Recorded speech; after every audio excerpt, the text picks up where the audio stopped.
Good afternoon, everybody. Apologize for my tardiness today. Thanks for being here. Another packed room. It's good to see. We'll begin with a scheduling update today. President Trump will commemorate the 24th anniversary of 9/11 on Thursday with a visit to the Pentagon Memorial in the morning, followed by an appearance at the New York Yankees game at Yankee Stadium in the Bronx on Thursday evening.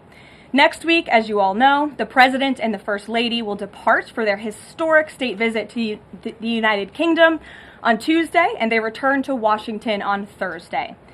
Today, I would like to address the tragedy that has not received nearly enough media attention, the brutal murder of Irina Zarutska. Here are the facts that many outlets have shamefully and intentionally failed to report until President Trump drew attention to it. On August 22nd, Irina Zarutska was stabbed to death on the rail system in Charlotte, North Carolina, by a savage career criminal. This is a public transportation system that many in the area use every single day to go to school and work. Irina was on the train that night traveling home from her job at a pizzeria, still in uniform from her shift. This beautiful, innocent 23-year-old young woman was a Ukrainian refugee who had recently fled her country for a chance at a safer life and a promising new beginning here in the United States of America. But tragically, a public transportation system in a major American city was more dangerous than the active war zone that she left. The President and the entire White House are praying for her family and friends during this unimaginably difficult time. But while we extend our thoughts and prayers, we must also seek justice for this crime and call attention to this heinous incident. Surveillance video of the killing was finally released to the public this past Friday. It shows the alleged killer, DeCarlos Brown Jr., pull out a knife, get up from his seat behind Irina, and prepare to thrust a blade into her neck before the released footage gets cut. This is pure evil on full display. The most enraging and unacceptable part of this story is that her death was entirely preventable. DeCarlos Brown never should have been on that train that night. In fact, he should have been behind bars. DeCarlos Brown has been charged with crimes no fewer than 14 times, dating back to 2011, including for armed robbery, felony larceny, breaking and entering, and shoplifting. Brown had previously served 5 years in prison for a robbery with a deadly weapon charge, and he had also forfeited bonds 3 different times, twice in 2014 and once in 2023. Despite all of this past documented criminal history, when Brown was arrested yet again in January of this past year, a Democrat judge, who I will add was a strong supporter of former Vice President Kamala Harris, released this insane criminal once again without requiring him to pay any bail. He simply had to sign a written promise to return for his court hearing. Think about how crazy it is to ask a career criminal, someone who by definition repeatedly breaks the law, to just sign a written promise and come back again another day. This is madness. This monster should have been locked up, and Irina should still be alive. But Democrat politicians, liberal judges, and weak prosecutors would rather virtue signal than lock up criminals and protect their communities. And perhaps most shamefully of all, the majority of the media, many outlets in this room, decided that her murder was not worth reporting on originally because it does not fit a preferred narrative. Many of the journalists in this room spilled plenty of ink trying to smear Daniel Penny for defending a subway car from a deranged lunatic in New York City, but none of those same reporters lift a finger to write stories about an actual murderer. Here's the truth that every American must know. Too many innocent people across the country continue to pay the price of the failed experiment known as cashless bail that has been championed by the Democrat Party for years. All the way back in 2020, North Carolina's then Democrat Governor Roy Cooper established a so-called task force for racial equity in criminal justice. Sounds nice, but it's not. That task force was co-authored by then Attorney General and current Democrat Governor Josh Stein. It recommended, quote, reimagining public safety to, quote, promote diversion and other alternatives to arrest. It also advised to de-emphasize some felony crimes, prioritize, quote, restorative justice, and eliminate cash bail. Democrats in North Carolina and nationwide are consumed with pushing a woke, soft-on-crime agenda, no matter how many innocent Americans suffer as a result. Instead of aggressively prosecuting and locking up violent criminals, the Democrat-backed cashless bail approach lets these criminals roam free in our country to offend again and again. These reckless policies have turned many of American cities into hunting grounds for career criminals who mock our justice system, drain law enforcement resources, and wreak havoc on law-abiding citizens. Enough is enough, and that is why President Trump is doing everything in his power by taking action to undo these absurd policies. The president recently signed a powerful executive order directing the AG to submit a list of states and local jurisdictions with cashless bail policies so that the Trump administration may identify federal funds that are being provided to these states and can potentially be suspended or terminated. President Trump firmly believes that to maintain order in public safety, we must incarcerate individuals whose pending criminal charges or criminal history demonstrate a clear, ongoing risk to civil society. This is a common sense and sensible approach that the vast majority of Americans agree with, and it's time for the Democrat Party to get on board with what is right. When these criminals are caught, they must be prosecuted to the fullest extent of the law and be sent to prison, where they can no longer terrorize our streets. This is the mandate the American people delivered to President Trump, and it's a mandate he intends to fulfill.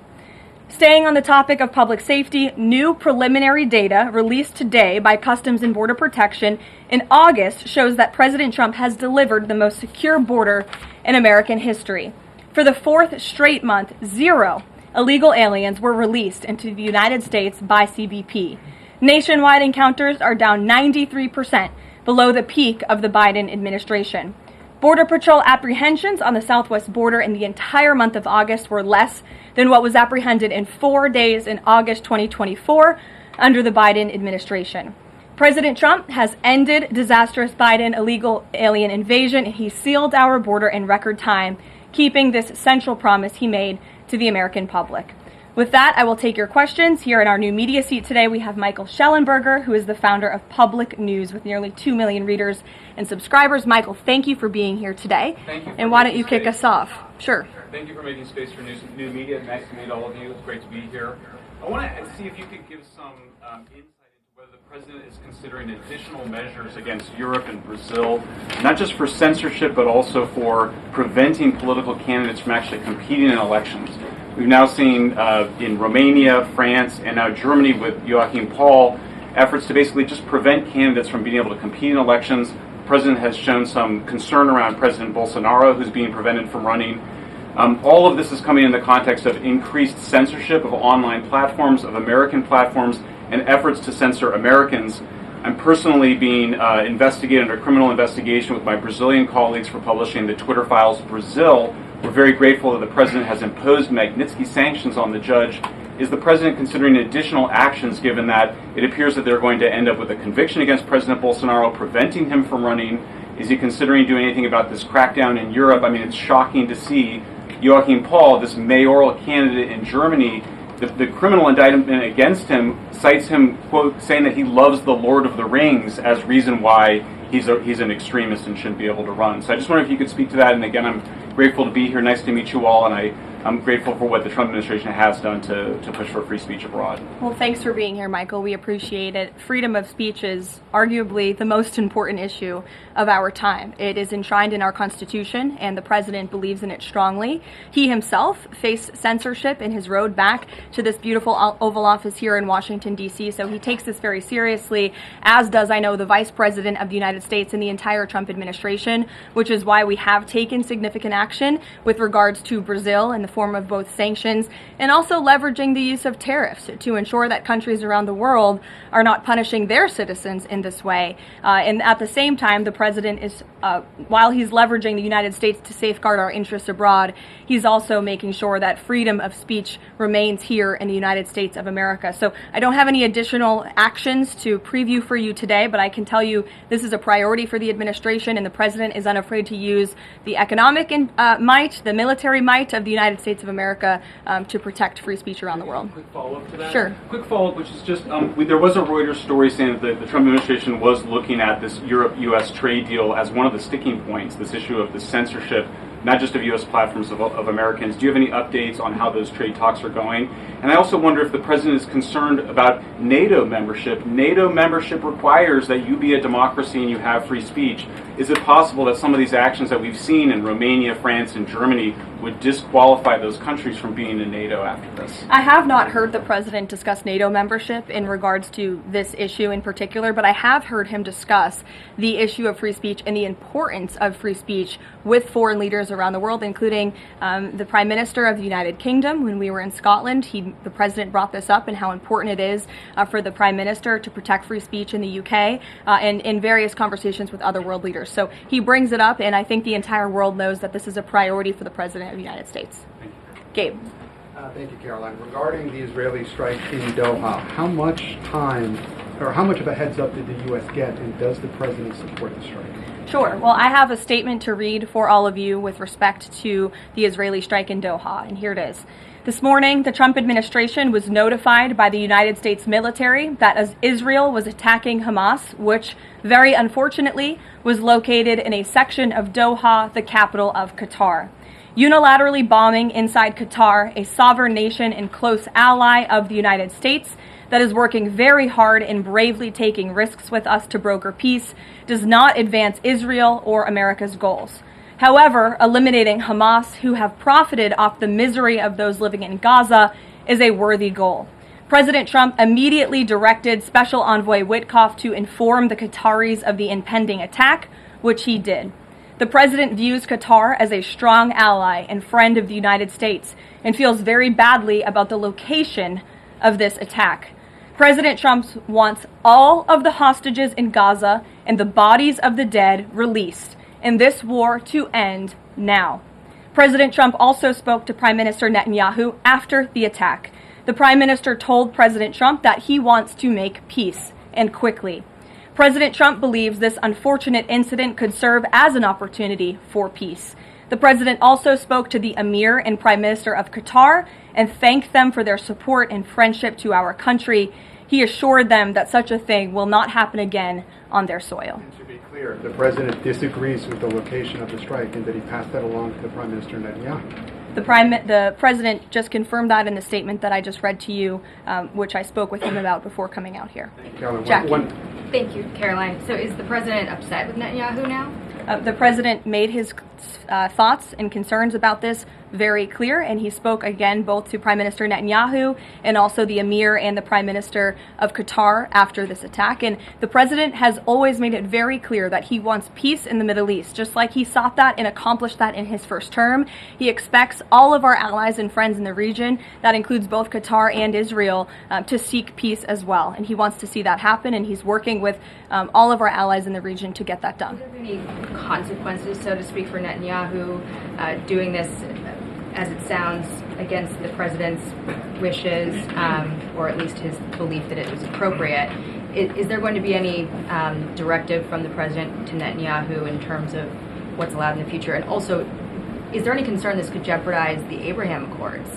Look, that's a decision only the president can make. With respect to your first question, to answer your second question, as you heard from the president, he said he believes that this can serve as an opportunity for peace, and he's still actively and aggressively pursuing it with all of our allies and partners in the region. Jennifer. Just to follow up on that, Caroline, are you able to say how often the president spoke to the Prime Minister of Israel before this? Because that's one question. And then what did he mean on Sunday when he posted, "I've given my last warning to Hamas," etc.? He wasn't talking about this strike on Doha? No, he was not. As I told you, the Trump administration was notified by the United States military that Israel was attacking Hamas, and the president spoke to the Prime Minister after the attack, as well as, again, the Emir and the Prime Minister of Qatar. And I know Secretary Rubio and Special Envoy Witkoff were present for that call with the Qataris as well. Reagan. Thanks, Caroline. I have two questions for you on crime crackdown. Sure. Democrats have tried to argue that red states have higher crime rates while overlooking problems of high crime in blue cities. I'm wondering if the president would consider working with red state governors to fix high crime in blue cities like in Memphis, Tennessee. So first of all, I want to get to the premise of your question, Reagan, which is being pushed by Democrats, that there is crime in red states. Of course, there is crime in all states, but the crime in these cities is all in cities that are run by Democrats. If you look at the list of the top 20 high crime cities in the United States, every single one, with the exception of one in Louisiana, is run by a Democrat. And these Democrats have supported the same policies that I spoke about at the beginning of this briefing, like cashless bail. If you look at a red state, Mississippi, but a Democrat-run city in that state, Jackson, in 2019, Jackson, Mississippi, eliminated cash bail for virtually all misdemeanor cases. And while Jackson is not formally a sanctuary city, the state of Mississippi formally banned sanctuary cities, and this city has acted as a de facto sanctuary city for criminals and illegal aliens since 2017. Same thing, Birmingham, Alabama, a Democrat-run city in a red state. In 2017, the Birmingham City Council unanimously passed a resolution, quote, committing to establish sanctuary policies. So if you actually look at the facts from these Democrat-run cities, these are cities that are run by Democrats and by by members of the Democrat Party. These are blue cities, and they have all supported these disastrous policies which allow repeated career criminals back onto the streets to further commit acts of violence. And so to answer your question, yes, the president wants to work with anyone across this country who wants to end these horrible policies and to bring law and order to our streets. And I think that is proven by his tremendous cooperation with the mayor of Washington, D.C. and our nation's capital. And just look at the results of that. And I do have some updates for you on the D.C. crime crackdown if anyone is interested. There have been a total of 2,177 arrests made since the start of the operation on August 7th. Just last night, there were 57 arrests made in Washington, D.C. Of the 57 arrests, there were 14 illegal aliens who were arrested, many of whom had prior criminal histories. And other arrests just last night in our nation's capital, so you all can be very grateful for this. Our great men and women of law enforcement, both federal and local, working together as they should, made an arrest on a warrant for assault with the intent to kill. The subject shot 2 adult males after an altercation. They made an arrest on a warrant for an armed carjacking. The subject assaulted an adult male in the face with a firearm and then took his keys. We also made an arrest on a warrant for simple assault and the destruction of property and subsequently charged with second-degree theft. Last night in D.C., there was an arrest for possession of a controlled substance with second-degree theft. There was an arrest for possession of a controlled substance with the intent to distribute that subject. The person is also a subject of interest in a homicide and a carjacking. Last night in D.C., we also arrested a felon in possession of a firearm who was carrying that firearm without a license. So these are the career criminals. These are the bad guys that we are picking up in Washington, D.C. every day. The president would love to do this in every Democrat-run city across the country, and he hopes that more Democrats will call the White House to allow us to help them. One more that's D.C. specific. Congress is poised to not extend Trump's federalization of the D.C. police. Mayor Bowser signed an executive order formalizing cooperation with federal forces. You just mentioned all the success that the operation has had. Does the White House believe that the Mayor Bowser's action is enough to continue the crime crackdown? We are very grateful for the mayor's cooperation in this effort, and we look forward to continuing to work with her and the Metropolitan Police Department. Bloomberg. Thanks, Karoline. The president says, he was planning to speak with Putin soon. Can we expect a phone call between the two leaders this week? I don't have any phone calls to read out between you, the president, and any other foreign leaders. Ed. Yeah, thanks, Carolyn. I want to ask about the benchmark revisions that came out. If you look at the revisions between March of 2024 and March of 2025, and you do a little math, it averages out to 73,000 jobs roughly per month added to the economy, less than what was thought. When can we expect the Trump administration, now their policies are rolling out, for that increase, that average to increase? Well, let me just say something about the revisions that came out this morning. And this was one of the biggest revisions in absolute terms in decades. And the benchmark year, March 2024 to 2025, shows that the job growth was vastly weaker during the Biden administration than ever previously reported. Between this revision and last year's, job growth was actually overstated by approximately 2 million jobs. And the Biden administration stood up here and vouched for that data and told you that data was real. And when President Trump calls into question the veracity of that data, like he did before he took the oath of office and even now as President of the United States, States, he was ridiculed for that. And turns out this revision proves two things. Number one, the president was right, and this is why we need new leadership at the Fed. And this makes it very clear that President Trump inherited a much worse economy by the Biden administration than ever reported. And it also proves that the Federal Reserve is holding our monetary policy far too restrictive. Interest rates are too high. The Fed needs to cut the rates because of the mess that we inherited from the Biden administration. Time frame. The president has said a year. Secretary Epstein said maybe the fourth quarter. When can we expect these numbers to increase? Well, first, we need accurate numbers. We need truthful and honest data, which is why the president took the monumental step to try and appoint and confirm new leadership at the BLS so we can have data that we can actually rely on. And that's what the president is doing, and we hope that his nominee will soon be confirmed. Charlie. You addressed the crime of Irina Zarutska, and the president has done a lot to deliver justice for victims of crimes like that horrific stabbing. And the Epstein files are back in the news because a lot of Americans feel that that Jeffrey Epstein's victims never got justice. Does the president care about these victims? Do you think he can does he want to deliver more justice for them, and is he willing to meet with them? The president cares about victims of all crimes, and that's why Republicans in the Trump Department of Justice have done more in terms of transparency when it comes to the Epstein case than any prior administration. And why are the Democrats all of a sudden caring about this? It's because they are desperately trying to concoct a hoax to smear the President of the United States. We have seen this time and time again. Ro Khanna and all of these other Democrats, they could have cared about those victims 4 years ago when Joe Biden was in office. They could have pushed for transparency then. Unfortunately, the Democrats are using victims as political pawns to try to smear and to push a hoax against the President of the United States. And I will get you numbers on the amount of child predators that this administration and this FBI and this Department of Justice have locked up under President Trump's leadership. We have done more than any president to protect victims of crime, especially disgusting, heinous sexual crimes. And that includes the deportation of illegal aliens who are perpetrating these crimes against innocent victims in our country right now today. And that remains a top priority for this administration. Does the president, will he meet with the victims? On the Doha strikes, did the president speak with Netanyahu before they were carried out? Did he urge him to not go through with it, or did they only speak afterwards? Again, I read you a statement. The Trump administration was notified by the United States military that Israel was attacking Hamas. The president directed his special envoy Witkoff to immediately call the Qataris. And after the attack, he spoke to Prime Minister Netanyahu. One more. Behind you. Thank you. Go ahead. About the Epstein case, would the White House support a professional handwriting expert review of the document released yesterday to prove that it's not the president's signature? Sure, we would support that. And in fact, I have already seen many forensic analysts of signatures coming out. I believe it was the Daily Signal that published a piece with 3 separate signature analysts who said that this absolutely was not the president's authentic signature. And we have maintained that position all along. The president did not write this letter. He did not sign this letter. And that's why the president's external legal team is aggressively pursuing litigation against the Wall Street Journal, and they will continue to. Christian.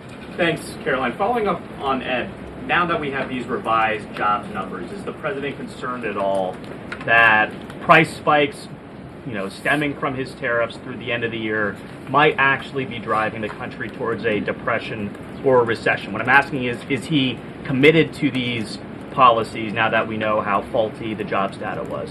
The president is committed to his policies because his policies are working, Christian. And there have been a lot of people fear-mongering about inflation in this room, but it just has not come to fruition. On a monthly basis, CPI inflation has now come in at or below the market's expectation for 6 consecutive months, every month that President Trump has been in office. Overall, inflation has run at a 1.9% average pace in the president's first 6 months in office. I would have told all of you that in January, you would not have believed me, but those are the facts and those are the numbers. And we also see many other positive signs in economic indicators like real GDP. In the second quarter, it was revised up to 3.3%. That beat the market's expectation.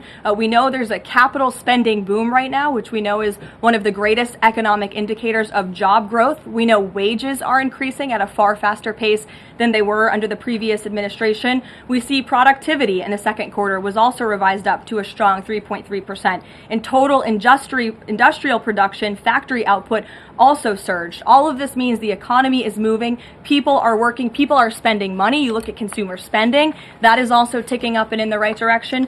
And a large part, it's because of the incredible work the president has done in terms of energy and unlocking our energy dominance in this country. Again, these jobs, the numbers from the BLS today prove that the economy was an absolute mess, and we are working every single day to fix it, and all of those indicators I just read for you are positive sign of what is to come. Just one more quickly on Sure, trade. Danny. I just wanted to get a bit of clarity on the sequence of events for the Doha attack and the notification.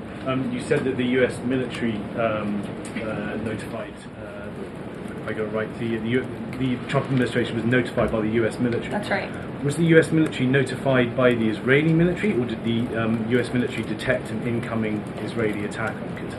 The U.S. military notified the White House and the President of the United States. That's all I have to share for you on that, Danny. Thank you. Jeff. Also following up, you said that the president assured the leaders in Qatar that this would never happen again. Did he say that to the Prime Minister of Israel, and did Prime Minister Netanyahu agree to that? The president told that to the emir and the prime minister of Qatar, and the president also overstressed the importance of peace in the region in his conversation with Prime Minister Netanyahu as well. And Prime Minister Netanyahu told President Trump he wants peace and he wants it quickly. That's what the president expects to happen. The president is very clear in the statement that he just had me read, and you will all see it out on True Social very shortly, I am sure. The whole world will see it. He wants all of the hostages released out of Gaza, and he wants this war to end. Those are two clear directives that the president is making very clear for the entire world to understand. Mary. But Qatar obviously has been helping to negotiate these ceasefire talks. Does the president think that Israel is undermining negotiations by striking Qatar? Is he concerned that Qatar's no longer going to want to play that intermediary role? I think the president addressed that in the statement. I can read the whole thing for you again. I think it's very thorough because the president wanted to address all of your questions. We wrote, unilaterally bombing inside Qatar, a sovereign nation and close ally of the United States that is working very hard and bravely taking risks with us to broker peace, does not advance Israel or America's goals. However, eliminating Hamas, who have profited off the misery of those living in Gaza, is a worthy goal. So he answered that question and to be himself. Clear, you can't say that Israel informed the U.S. What I can tell you is the United States military informed the Trump administration. Thank you. A quick follow on that. Can you tell us when the U.S. military was notified, given that the largest U.S. military base is in Doha? And then I have a question on D.C. crime. This morning, just before the attack, as I said earlier as well. Okay, thank you. And yesterday, the president spoke about D.C. crime and talked about how there was virtually none. And then he expressed frustration about things that take place in the home they call crime. He said, they'll do anything they can to find something. If a man has a little fight with the wife, they say this is crime. See, now I can't claim 100%. Exactly what crimes was the president referring to?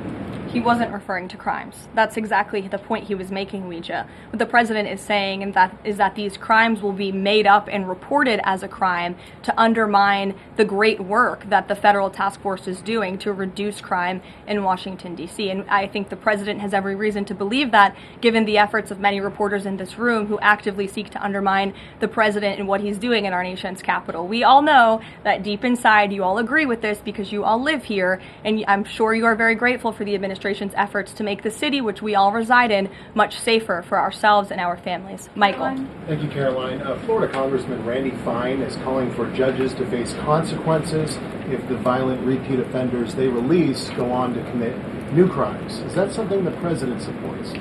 It's not something I've heard the president discuss. You can ask him yourself next time you have the opportunity to. How's that? Caroline, one more question. On Thursday, President Trump will head to the Pentagon and also to New York City in honor of the 24th anniversary of 9/11. Has the president expressed any interest on creating or having congressmen create a new 9/11 commission to answer some of the ongoing questions many Americans have about that day? I, again, have not heard the president discuss that. You're welcome to ask him yourself, but I do know he very much looks forward to going to both the Pentagon and the Yankees game in New York City on Thursday to commemorate the 24th anniversary. As you know, the president is a New Yorker at heart. He loves the city very much. It is his home, and you'll hear more about that on Thursday when the president speaks on this himself. Kelly. Caroline, thank you. I wanted to ask you a question about the president speaking yesterday before the Religious Liberty Commission.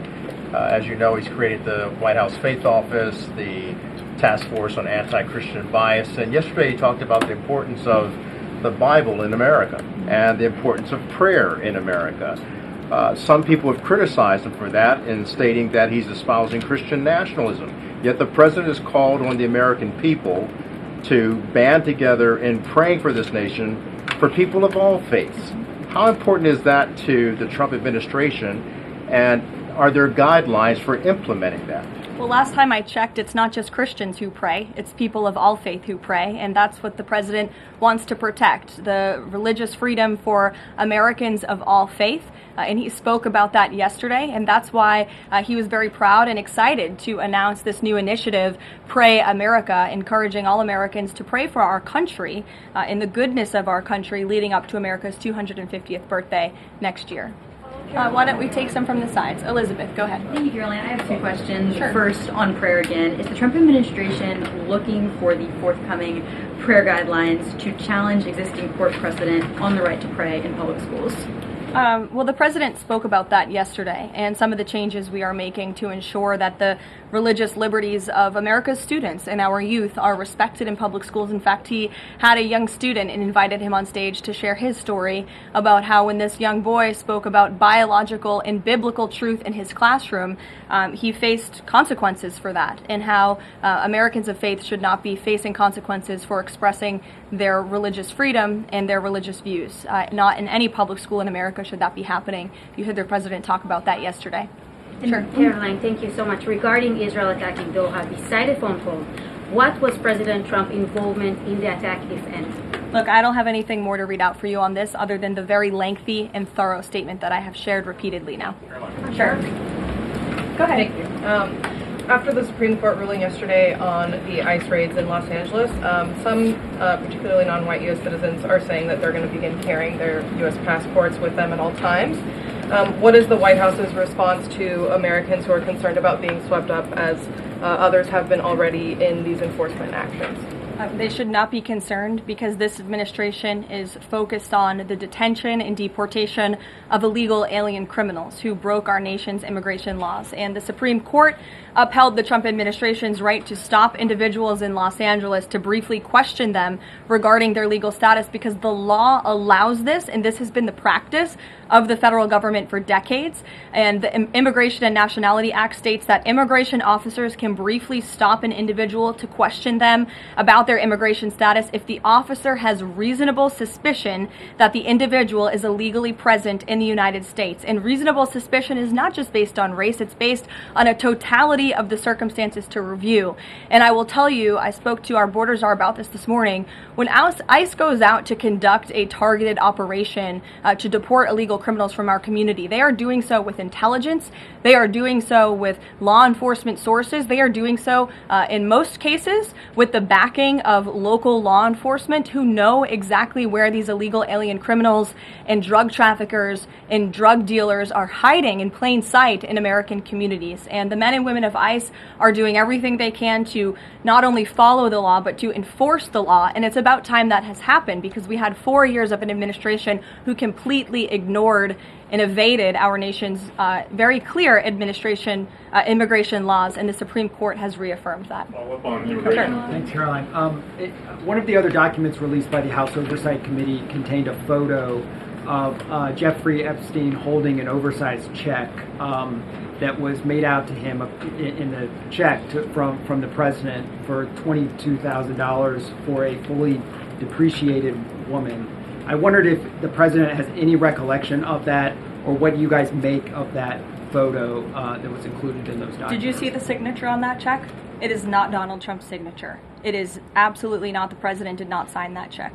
But does he recognize the woman? Caroline, Thank you, Caroline. on the New York City election, Caroline. is he Well, considering... I'll take both of you. Go ahead. So, first, is the president considering offering Mayor Eric Adams a job? If so, why? And does he think Curtis Lee was a serious candidate for New York City mayor? Look, the president has made it quite clear he wants this race to move forward in New York City. He does not want a communist to be running New York City, but as for weighing in on other individual candidates, I'll leave that to the president to do himself. Karoline, and then following up on Reagan's question, many of these highest crime cities in America, they're led by black mayors, including the three that you mentioned, Jackson, Memphis, Birmingham. So given that, what's your response to criticism from the left that Trump is targeting black mayors? Isn't he just trying to protect black people? The president is trying to protect all Americans from crime, and he wants to make all of our cities in America safe. And the fact is, the most dangerous cities in America are run by Democrats, overwhelmingly. And according to the FBI crime statistics, 19 of the top 20 cities with the highest murder rate are run by Democrats. And these high-crime, Democrat-run cities are driving up the crime stats in otherwise safe red states. So, of course, he wants to address this problem. He's made that quite clear. Mike Johnson, he came out and said that the president was an FBI informant. Do you know what he meant by that, if it's not true? I can affirm that is not true. I think the speaker was referring to the fact that President Trump kicked Jeffrey Epstein out of his Mar-a-Lago property for reasons the president has already discussed. John. Thank you, Caroline.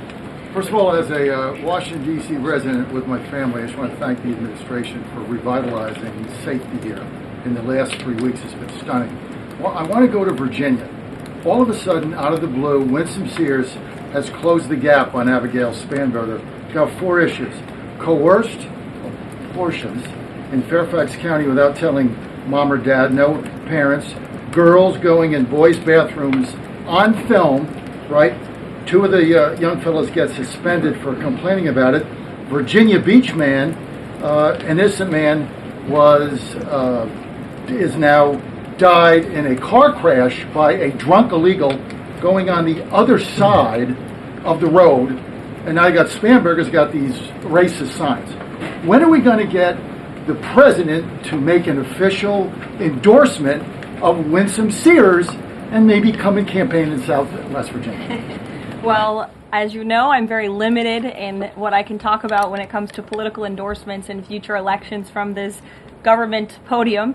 But all of the issues that you just mentioned, I know, are very important to the president, and it's quite common sense. It's the foundation of the Republican Party, and it's what sent this president back to the Oval Office. We want to keep men out of women's sports and bathrooms. We want criminals to be locked up. The president wants to see law and order in every state across the country. But as for political endorsements, I'll leave that to him and his political advisors to make those. Sure.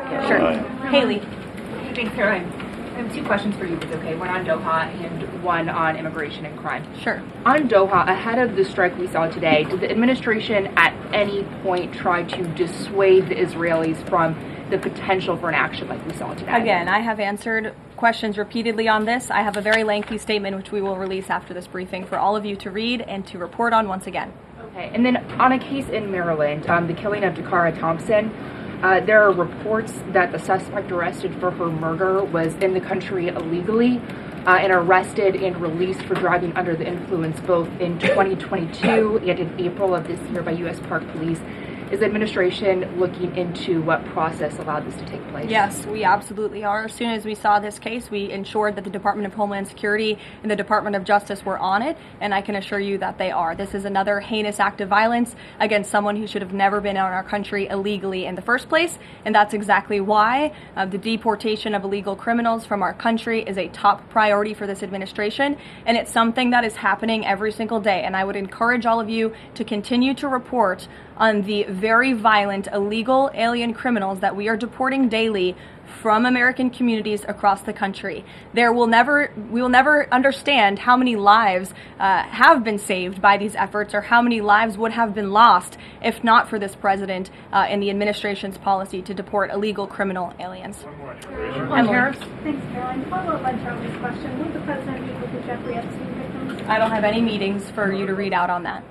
Go ahead. Thanks, Caroline. Is the Trump administration considering a ban on transgender Americans owning guns? Is that something the president would support, even as we've seen some gun groups oppose the idea of it?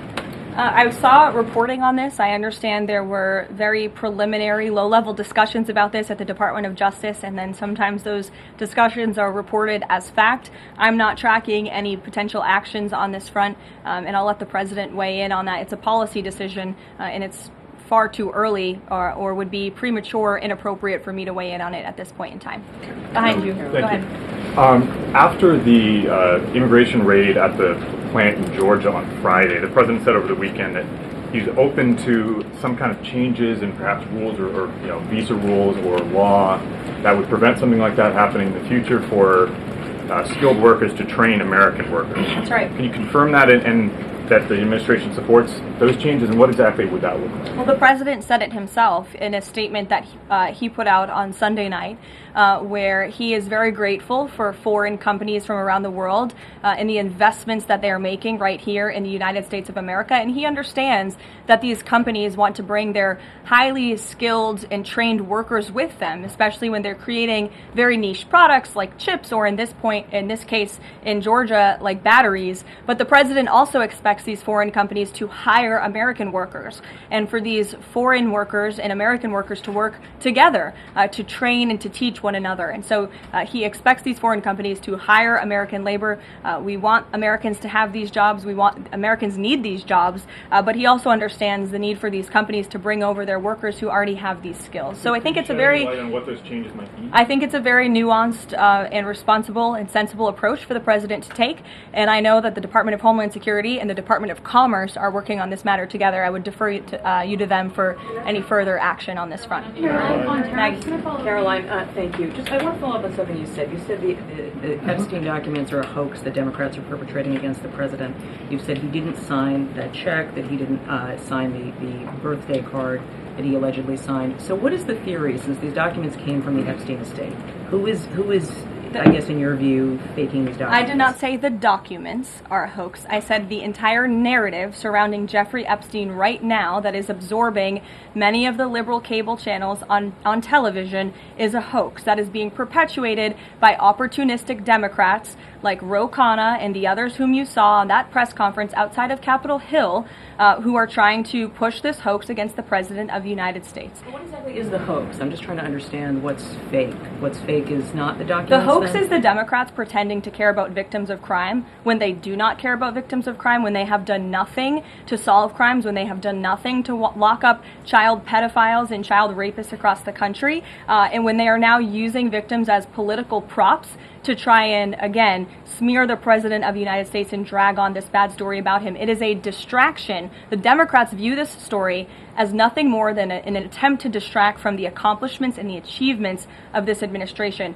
And that is what we mean when we call it a hoax. If he didn't sign these, if you said he didn't sign the birthday card, he didn't do this, he also didn't do the check, those were in documents from the estate. So what is the working theory as to why he's in them? The president has one of the most famous signatures in the world, and he has for many, many years. You know that, Maggie, you've covered him for a long time, long before he assumed this office when he was a businessman in New York. The president did not write that letter. He did not sign those documents. He maintains that position, and that position will be argued in court by his lawyers. The president is very confident he is going to win this case. Karoline, thank you. Is the president planning to meet with Eric Adams in New York, maybe at the Yankees game?